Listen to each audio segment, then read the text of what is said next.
여러분, 성경을 좀 읽다 보면은요, 어려운 난관이 있습니다. 여러분, 성경 읽을 때 어디가 좀 많이 힘드세요? 성경을 읽다 보면 지명이 나오거나 족보가 나오거나, 그리고 또 여러 가지 사람들 명단이 막 쭉 나오는 이런 건요, 사실 너무나 좀 힘들지 않습니까? 제일 힘든 것이요, 역대상인데요, 무려 족보가 9장입니다. 여러분, 역대상 1장에서부터 9장까지가요 다 족보예요. 우리 할아버지 이름 있습니까? 우리 할머니가 있어요? 없어요.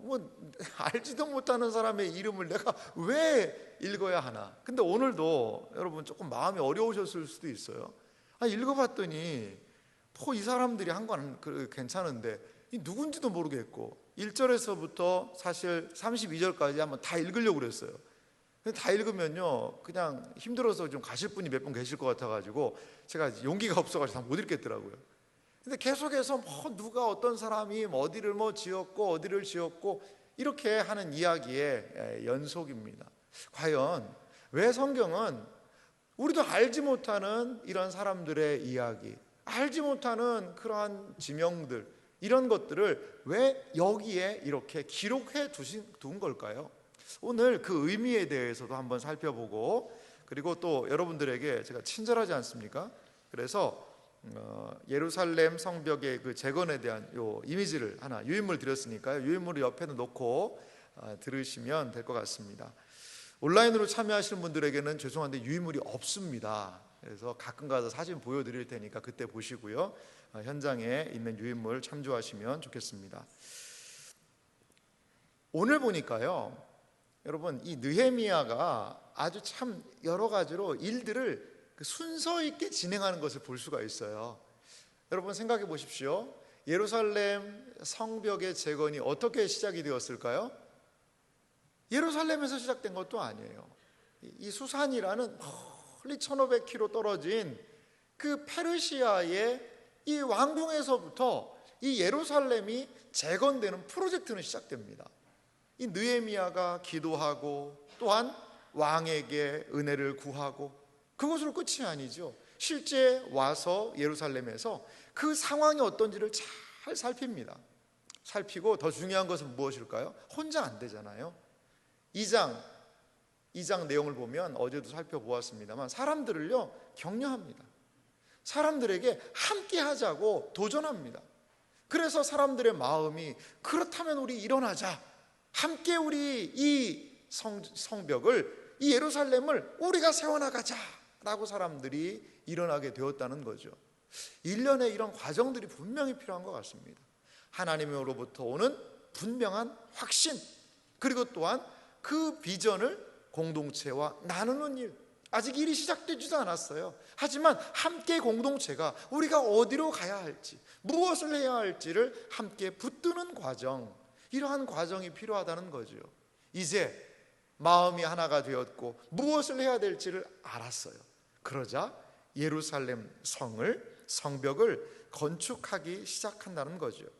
오늘 보니까 재건에 동참한 사람들이 등장을 하는데, 이 내용을 중심으로 저는 어떻게 이 예루살렘 성벽이 하나씩 재건되기 시작했는지를 함께 살펴보기 원합니다. 먼저 우리 재건에 동참한 사람들을 보면, 첫 번째로 이 성벽이요, 양문에서 양문까지 건축된 것을 볼 수가 있어요. 양문에서 양문까지. 오늘 우리가 읽었던 느헤미야 3장 1절을 좀 다시 보면 거기에 이런 부분이 있죠. 그때의 대제사장 엘리야십이 그의 형제 제사장들과 함께 일어나 양문을 건축하여, 이 양문, 여러분 이미지를 한번 보실래요? 한번 방송실도 한번 그 이미지 한번 띄워주십시오. 요거 말고 전체 유인물 이미지 한번 띄워주세요. 조금 한번 키워주시면 좋겠네요. 여기 보면 육각형으로 지금 표시된 그 부분이 있죠. 거기가 양문입니다. 양문. 거기에서부터 출발하는 거예요. 거기에서부터. 근데 또 하나 재밌는 게요, 양문에서부터 이 성벽 건축에 대한 것을 시작을 하는데, 느헤미야 32장에 보니까 성모퉁이 성루에서 양문까지, 그러니까 여러분 이 성벽이요 전체적으로 지금 반시계 방향으로 돌아가는 겁니다. 반시계 방향으로. 지금 양문에서 시작해서 왼쪽으로 내려가서 어문, 옛문, 골짜기문 이런 식으로 쭉 내려가서 밑에 분문까지.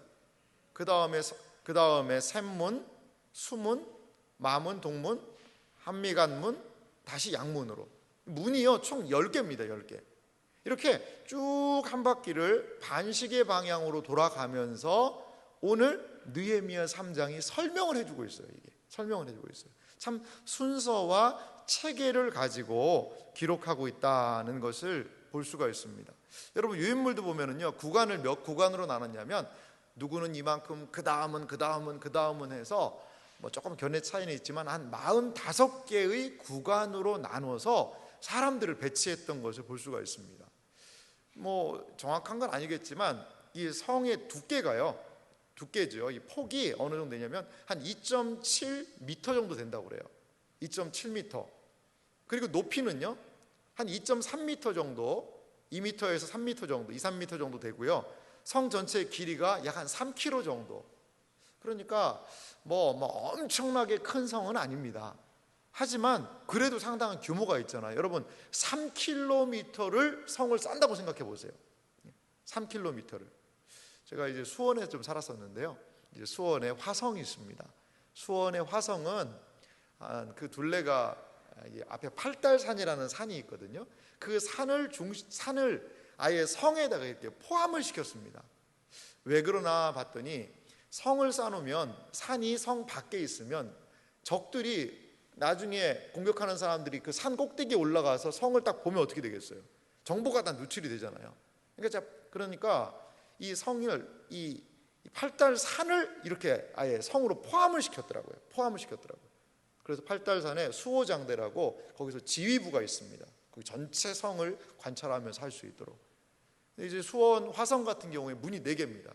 남쪽에 있는 뭐 팔달문, 북쪽에 장안문, 그리고 동쪽에 창룡문, 그리고 서쪽에 화서문이라는 4개의 문이 있는데 오늘 이 예루살렘 성은요 문이 몇 개라고요? 총 10개입니다. 10개. 10개의 문이 있으니 얼마나 할 일이 많았겠어요. 이렇게 성을 건축하기 시작을 하는데 여러분 다시 한번 느헤미야 3장 1절을 좀 보시면요 1절에 참 의미심장한 부분이 있는 것 같아요. 첫 삽을 누가 떴느냐? 그때의 대제사장 엘리야십이 그의 형제 제사장들과 함께 일어나 양문을 건축하여. 가장 먼저 누가 했다고요? 대제사장이 합니다. 여러분 건축을 시작하면 누가 떠오를까요? 건축을 잘하는 사람이 떠오르죠. 건축가가 떠오르죠. 제일 잘하는 사람이 제일 중요한 그것을 시작해야 되는데 이 첫 시작을 누가 하냐? 대제사장이 하더라는 거죠. 여러분 대제사장이 뭐 하는 사람이죠? 쉽게 말하면 예배를 관장하는 사람이죠. 제사를 관장하는 사람이에요. 그런데 지금 대제사장이 제사는 관장 안 하고 뭐 합니까? 벽돌 싸면서 양문을 건축한다는 거죠. 왜 양문이냐? 아마도 제사에 필요한 양들을 이쪽으로 들어오게 했던 것 같아요. 자, 양문 아래쪽에 뭐가 있죠, 여러분? 보세요. 찾아보세요. 유인물에 보면 거기에 성전이 있습니다. 그러니까 이 양문을 통과해서 양들이 성전에 제물로 드릴 수 있도록 그런 구조가 있는 것 같아요. 이게 양문입니다. 이 문들의 이름이 옆에 어문은 아마 생선이 들어왔던 문 같아요. 물고기입니다. 물고기 어자고요. 옛문은 무슨 글쎄 왜 옛문이라고 그랬는지는 모르겠어요. 옛날부터 있어서 그랬는지. 밑에 분문이라고 있는데요. 거기는 제사에서 뭐 찌꺼기나 이런 것들을 내버리는 분이요 똥이란 뜻입니다. 똥분자를 썼어요. 그런 문이고요. 샘문, 수문, 마문은 아마 말들이 들어갔던 것 같고요. 동문은 이쪽이 동쪽입니다. 한미갓은 뭐 보초 쓰다 이런 뜻이 있거든요. 아마 보초들 이런 뜻이 있었던 것 같아요. 이렇게 양문을 통하여서 거기에 성전 가까운 대제사장이 이것을 시작했다는 것은요 상당한 큰 의미가 있다는 거죠. 무슨 의미일까요? 이 성은 무슨 성이라는 거예요? 예배하는 성이라는 거죠. 이 예루살렘은 예배하는 성이라는 것에 대한 상징으로 대제사장이 이 양문을 건축하기 시작했다는 거죠.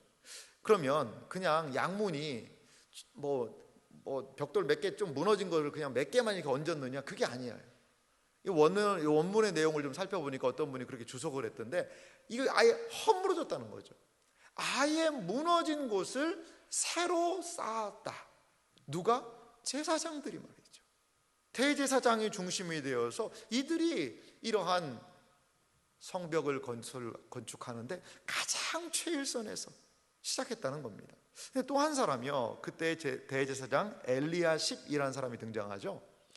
이 엘리야십은 어떤 사람인가를 좀 살펴봤더니요, 1차 지금 느헤미야는 세 번째로 3차로 지금 포로에서 귀환한 사람들이거든요, 어떤 측면에서. 그런데 이 예루살렘에 1차로 귀환했던 사람들이 있어요. 한 몇 년 전일까요? 90년 전입니다.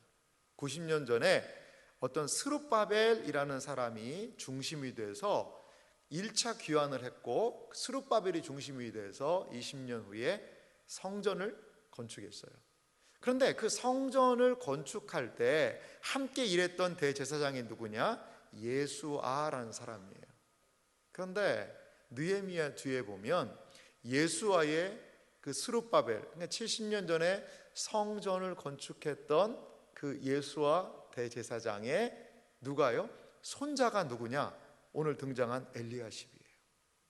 엘리야십. 할아버지는 뭘 건축했어요? 70년 전에 성전을 건축했어요. 그런데 그 손자가 이제 양문을 건축하는 거예요. 할아버지가 성전을 건축했는데 그 성전으로 온전히 들어가게 할 수 있는 그 양문, 거기를요 손자 대제사장이 건축했다는 거예요. 여러분 참 가슴 벅차지 않습니까? 할아버지가 다 못했던 일, 아버지도 못했어요. 근데 손자 때 드디어 양문이 엘리야십을 통하여 건축되었다는 것이지. 사랑하는 성도 여러분, 사명을 가지고 끝까지 기도하면 하나님이 내 때에 못해도 그 다음 때를 통하여서도 하나님의 역사를 이루신다는 것을 여러분 믿으시기 바랍니다. 그게 재건이에요. 재건의 역사는 대를 이어서 계속 되어야 해요. 나만 신앙생활하면 잘 됩니까? 아니요, 그렇지 않아요. 왜 이 시간, 이 새벽에 우리 초등학생 친구들, 중학생, 고등학생, 우리 공부하기도 힘든 친구들이 이 새벽에 왜 나와야 할까요?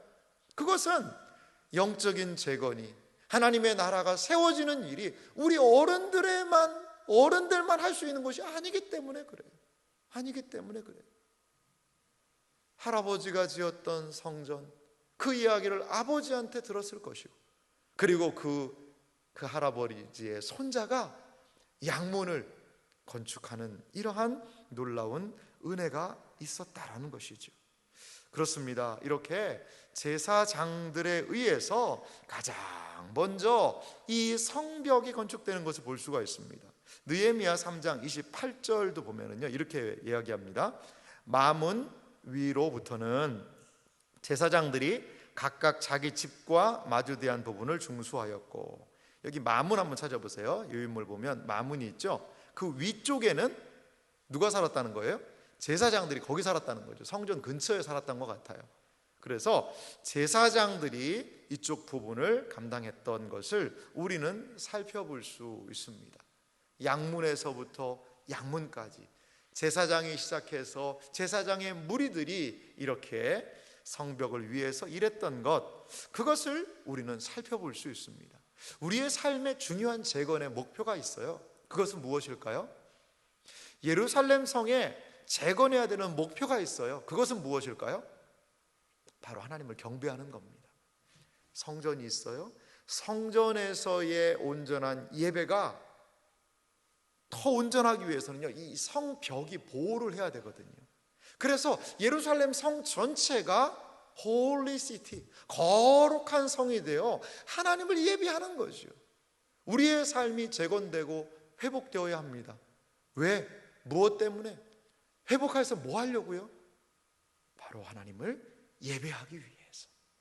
양문, 제사 드리는 양들이, 소들이 들어왔던 그 문을 통하여 제사가 그 성에 온전히 회복되듯이 우리의 삶에 하나님의 놀라운 회복의 역사는 하나님을 인정하고 하나님을 예배하고 경배하기 위한 재건과 회복이 우리의 삶에 이루어져야 될 줄 믿습니다.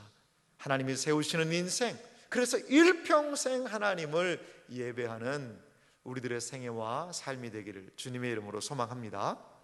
이 두 번째 재건에 동참한 사람들의 모습을 보면요, 매우 다양한 사람들이 여기에 있었던 것을 볼 수 있어요. 다양성과 또한 통일성의 모습이 이 재건에 동참한 모습 안에 있다는 것을 볼 수가 있습니다.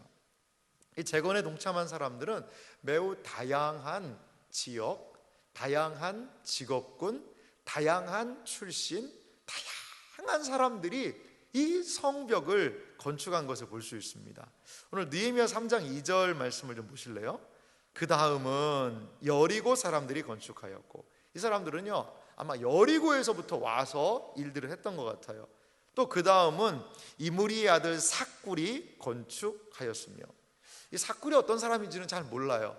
하지만 이 삭굴이라는 사람도 건축한 것을 볼 수가 있어요. 또 느헤미야 3장 8절 말씀 보니까 다른 직업의 사람들이 있는데요, 그 다음은 금장색 할헤야의 아들 우시엘 등이 준수하였고, 이게 금장색이 뭐 하는 사람이죠? 금 세공하는 사람입니다. 금, 은 이런 것들을 세공해서 만드는 사람이에요. 그리고 또 그 다음은 향품 장사. 향품 뭐죠? 향수죠, 향수. 아마 향수나 이런 향품들을 그들이 썼던 것 같아요. 향품 장사 하나냐 등이 중소하되 그들이 예루살렘 넓은 성벽까지 하였고, 여러분 금장색, 향품 장사 이런 사람들도요 성전 재건하는데 같이 했다는 거죠. 그럼 금장색은 매우 정교한 일을 하는 사람들이에요. 제가 한 성형외과 의사 선생님하고 한 얘기를 한 적이 있는데요, 그분이 그런 얘기 하더라고요. 그 명절 다가와가지고 한번 벌초를 하러 갔대요. 그래가지고 명절 가가지고 낫지를 해가지고 좀 벌초를 싹 하고 왔는데, 이제 성형 수술을 하려고 그랬는데 손이 떨리더라는 거예요. 이게 성형 수술을 이렇게 하려고 했는데, 그렇다고 뭐 문제가 발생한 건 아닌데, 이분이 섬세하게 이렇게 하는 일을 해야 되는데 어제 낫지를 했더니 이게 손이 떨려가지고 자기는 이제 낫 안 잡기로 했다 이렇게 얘기하더라고요. 옛날에는 좀 괜찮았는데 이게 막 손이 떨리더라는 거죠. 여러분 금장색이라는 사람은 매우 정교한 일을 해서 손이 섬세하고 부드러운 사람인데 뭐예요? 성벽을 짓고 있어요. 돌 나르고요, 목재 나르고요, 그 손이 막 거칠어지고 나 이런 일 못하는데, 그게 아니에요.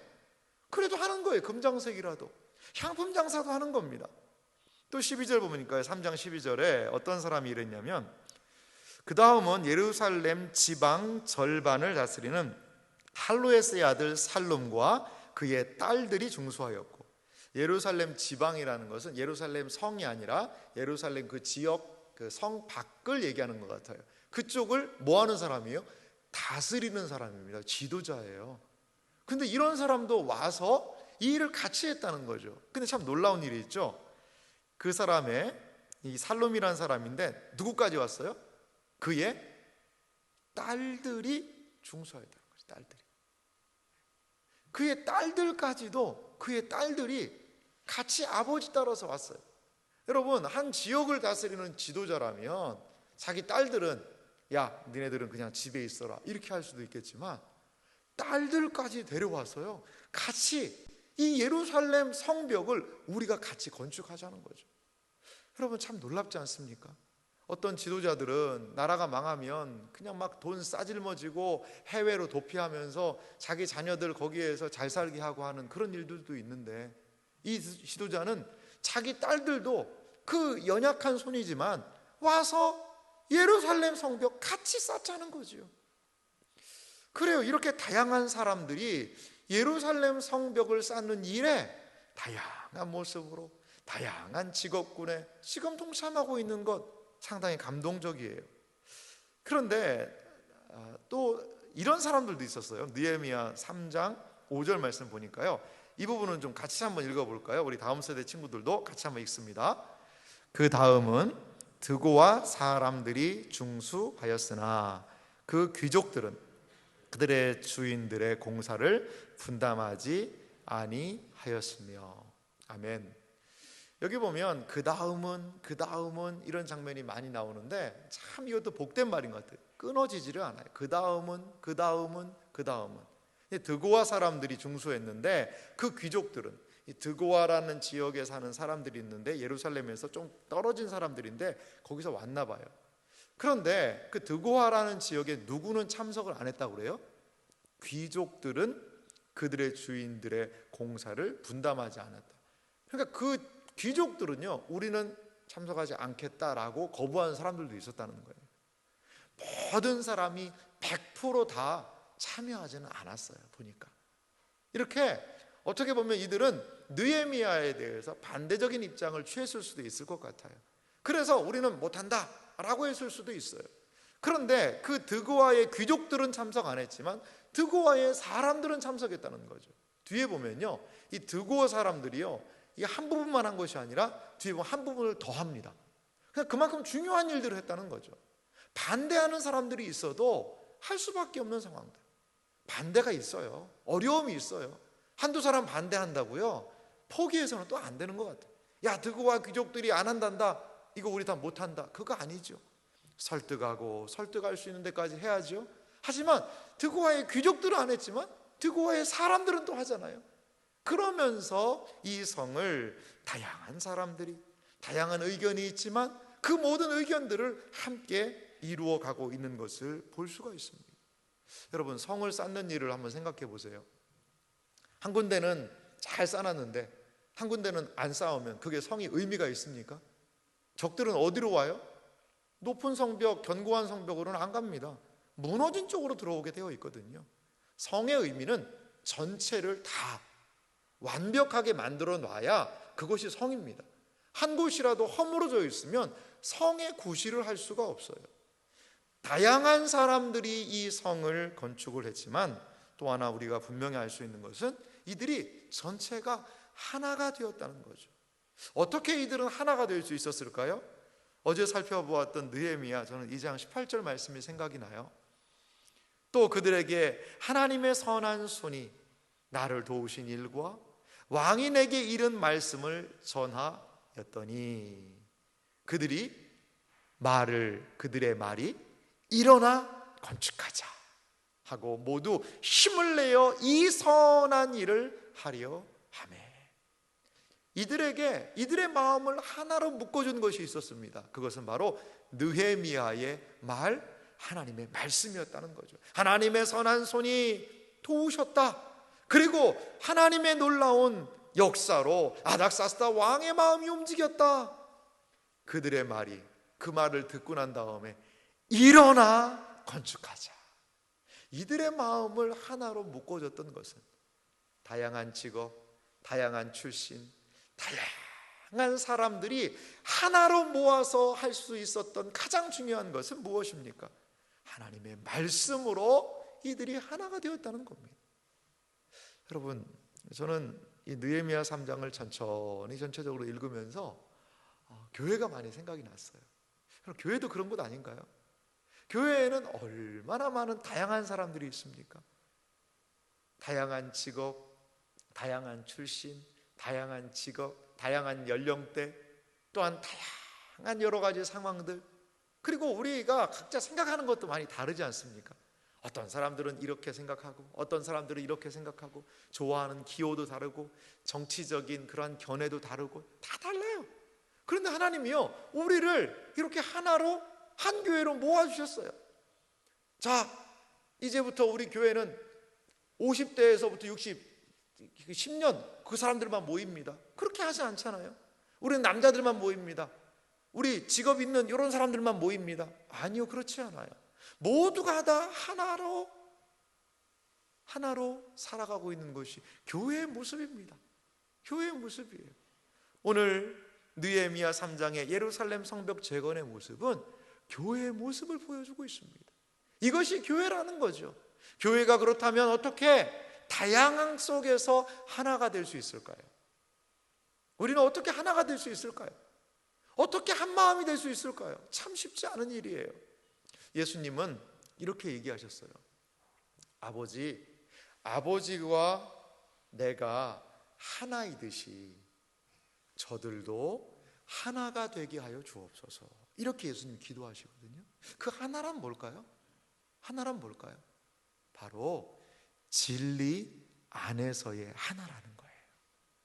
우리가 추구하는 것은 정치적인 노선, 생활 수준, 그리고 살아가는 가치관, 여러 가지 부분에서의 모든 것들은 딱 하나를 만들어야 된다는 것이 아니라 우리를 하나로 하는 것은 진리 안에서의 하나라는 거죠. 우리는 각자가 사는 모습은 다르지만 한 분 하나님을 섬기는 사람들입니다. 우리는 각자의 모습은 다르지만 한 분 예수 그리스도의 보혈의 공로로 인하여 구원을 얻은 사람인 줄 여러분 믿으시기 바랍니다.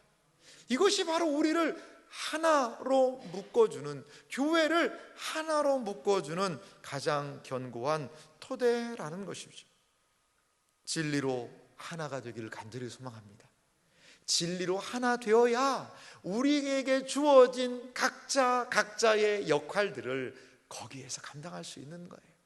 금장색이라도, 향품 장사라도, 지도자라도, 딸들이라도, 여러 대제사장들이라도, 제사장이라도 여러 일들을 온전히 각자의 자리에서 감당할 수 있는 단 하나의 이유, 그것은 하나님의 말씀 진리로 그들이 하나가 되었기 때문이라는 것입니다. 교회의 하나됨은 무엇입니까? 한 진리를 기뻐하는 거예요. 나와 기호가 좀 다를 수 있어요. 그걸요 인정해 주셔야 돼요. 나와 생활 방식이 조금 다를 수 있어요. 그거 인정해 주셔야 돼요. 인정해 주셔야 돼요. 나는 왜 그렇게 사냐 이상하다가 아니라 인정해 주셔야 돼요. 그런데 한 가지 우리 가운데 확인되어질 진리는 무엇입니까? 우리가 한 분 하나님을 사랑한다는 거예요. 우리가 예수 그리스도의 보혈의 능력을 붙든다는 거예요. 그것 하나로 하나가 될 수 있다면 다른 많은 것은 다양한 것으로 인정할 수 있다는 것을 우리가 좀 기억하여야 합니다. 마지막으로 이 재건에 동참한 사람들의 모습을 좀 살펴볼 수 있는데요, 그것은 무엇이냐? 집 앞에서 이 성벽이 완성되었다는 것을 우리가 이 3장을 통해 살펴볼 수가 있습니다. 이게 무슨 말이냐면, 사람들이 물론 다양한 지역에서 온 사람도 있지만요, 참 독특한 구절이 이 집 앞에서 이 성벽 공사를 했다라는 이야기가 계속적으로 좀 등장을 해요. 느헤미야 3장 10절을 한번 좀 읽어보면은요, 그 다음은 하르마베 아들 여다야가 자기 집과 마주대한 곳을 중수하였고, 그 다음은 하삼니아의 아들 핫두스가 중수하였고, 여기 보면 여다야라는 사람은 자기 집과 마주대한 쪽, 이 여다야라는 사람은 예루살렘 성 안에 살고 있던 사람인 것 같아요. 그런데 자기 집의 맞은편 쪽을 그 사람이 건축했던 것을 볼 수가 있습니다. 그리고요 3장 23절 말씀도 한번 같이 한번 읽어볼까요? 이 부분 같이 읽습니다.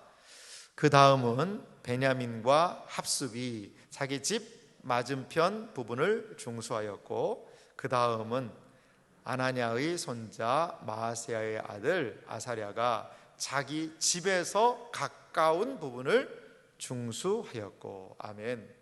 여기 보세요. 계속해서 자기 집에 가까운 쪽, 제사장들도 그들이 사는 가까운 쪽, 거기를 중수했다라는 것을 볼 수가 있습니다. 여러분, 이들에게요 성벽이 건축된다는 것은 어떤 의미가 있을까요? 성벽이 건축돼야 어디가 지켜지는 거예요? 내 집이 지켜지는 거예요. 내 집이. 성벽이 없을 때는 어떻게 돼요? 이방에서 사람들이 와서 공격하고 이방에서 와서 약탈해 가면요 그냥 뚫리는 겁니다. 내 집만 잘하나, 내가 내 집 문단속만 잘해놓고 내 집 하나만 잘해놓으면 된다? 그런 거 없어요. 왜? 성벽이 뚫리면요 내 집에 의미가 없는 거예요. 아니, 이방 나라의 군사들이 성벽 뚫고 들어왔는데 내 집만 안전하다?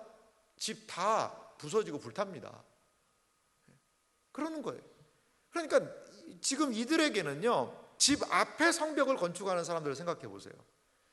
집 앞에 있는 성벽을 건축한다는 의미는 바로 내 가정, 내 집이 지켜진다는 그런 의미가 있다는 거죠. 수원 화성도 제가 이제 가끔 이제 운동을 그쪽 화성 성벽을 이렇게 했는데요.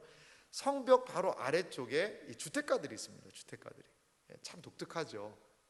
이런 부분인 것 같아요. 그 성벽이 무너지면 이쪽 주택가가요 가장 먼저 피해 보는 것 아니겠어요? 그런데 여기에 성벽이 딱 견고해지면 이 주택가가요 보호를 받고 있는 거죠. 보호를 받고 있는 거죠. 마찬가지라는 거죠, 여러분. 여러분, 교회를 생각해 보시기 바랍니다. 여러분, 교회가 잘 돼야 됩니까? 아니면 나 개인이 잘 돼야 됩니까? 여러 표정이 좀 오묘한 표정을 볼 수 있습니다. 그래도 좀 내가 잘 되려고 교회 섬기고 하는 거지. 맞아요. 한 교회가 건강하기 위해서는요, 그 교회의 구성원인 성도님들 한 분 한 분이 건강해지는 거예요. 그게 바로 교회가 잘 되는 비결 아니겠어요? 여러분, 교회가 잘 되는 게 성도님들은 신앙생활 다들 식어서 하는데 교회만 잘 될 수 있습니까? 아니요, 그렇지 않아요. 여기 계신 분 한 분 한 분이 다 교회예요. 교회의 수준은요, 우리 지금 이 자리에 계신 성도님들의 수준이에요. 우리 성도님들이 말하는 수준, 우리 성도님들의 섬기고 나누는 수준, 이것이 우리 세한교회의 수준입니다. 한 사람 한 사람이에요. 그런데 놀라운 것은 무엇이냐?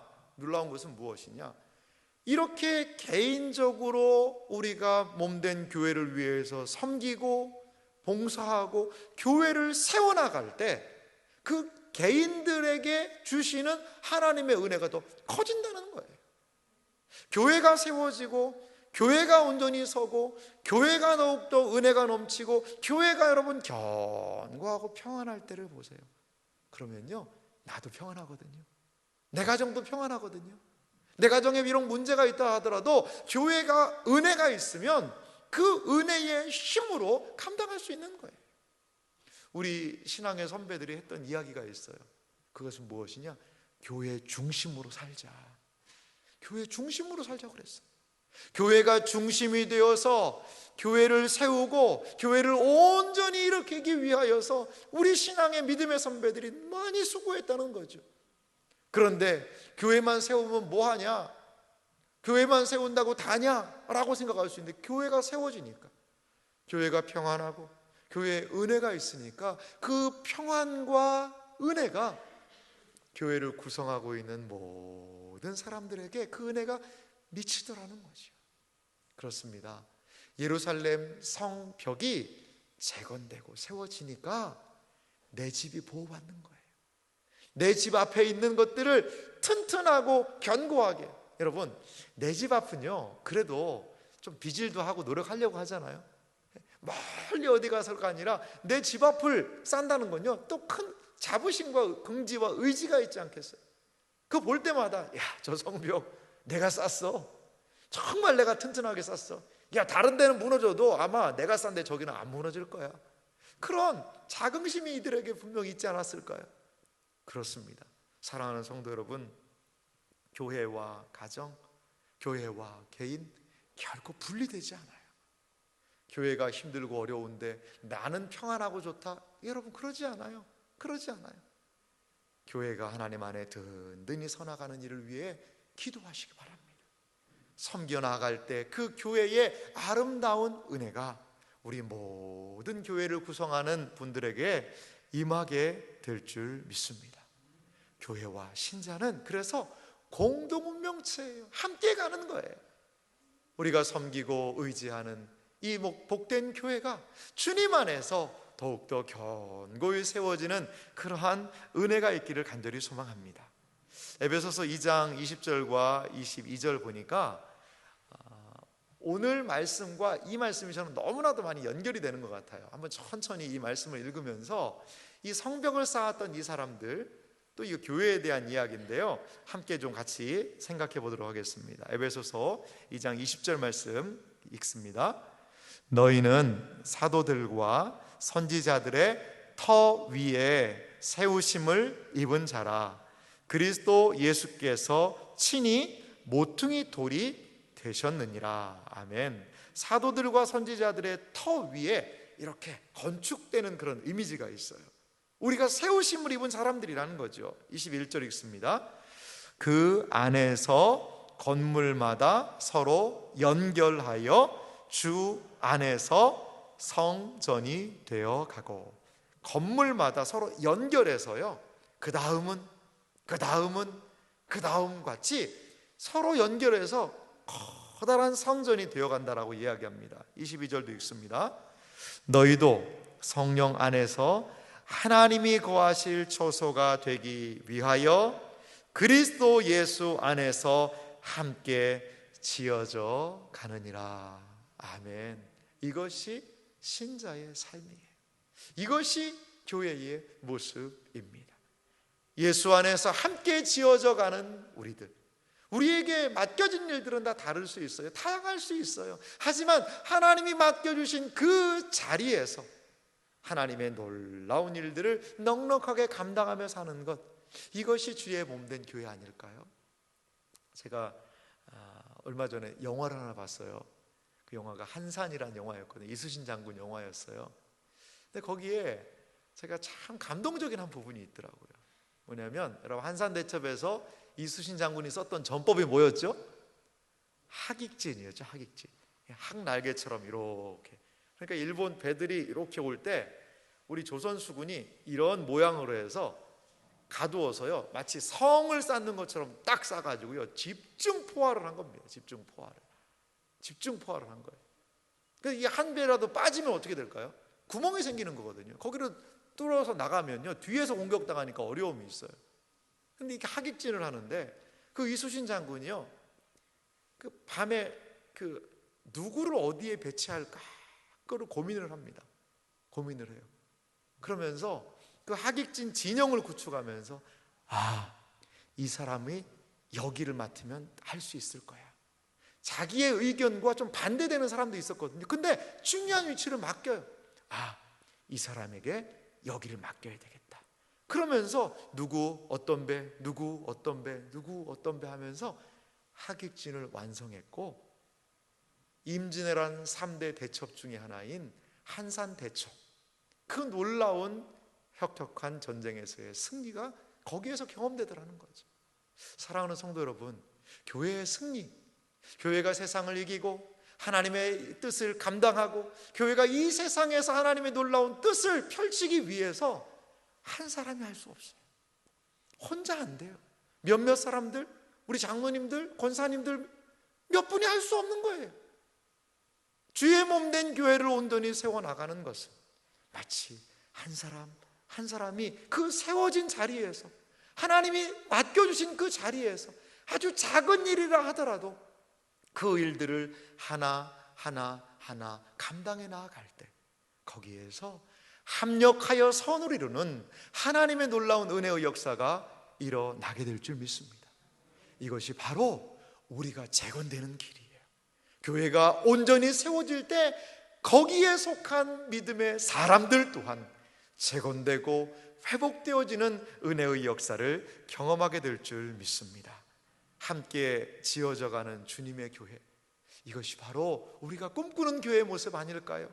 하나님이 우리를 세우신 그 자리에서 마치 내 집 앞을 세우는 그 정신을 가지고, 여기가 뚫리면 성이 의미가 없다라는 그 마음을 가지고, 그 섬김을 가지고 우리에게 주어진 모든 일들을 넉넉히 온전히 감당해 나아가는 복된 재건의 사람들이 되시기를 주님의 이름으로 축원합니다.